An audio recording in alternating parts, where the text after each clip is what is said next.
कराची में लांडी जेल से फरार होने वाले कैदी को डेरा गाजी खान से गिरफ्तार कर लिया गया है। इस पर हम बात करेंगे डॉन न्यूज़ के रिपोर्टर इमरान हफीज। इमरान, बताइएगा ये फरार कब हुए थे और गिरफ्तारी कैसे अमल में आई?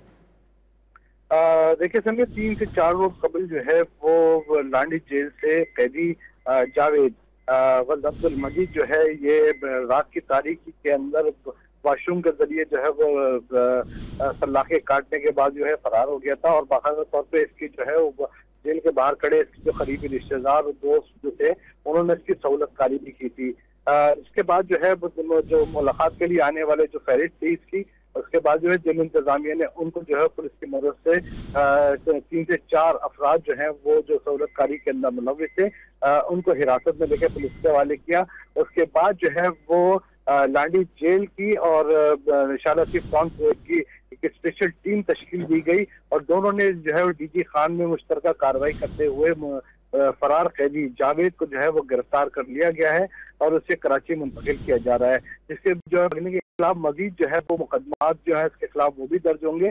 जबकि इस गफलत लापरवाही पर जेल के जो है वो 7 जो है वो एहलकारों को मुकदमे में नामजद करके गिरफ्तार भी कर लिया गया था। जी बहुत शुक्रिया इमरान।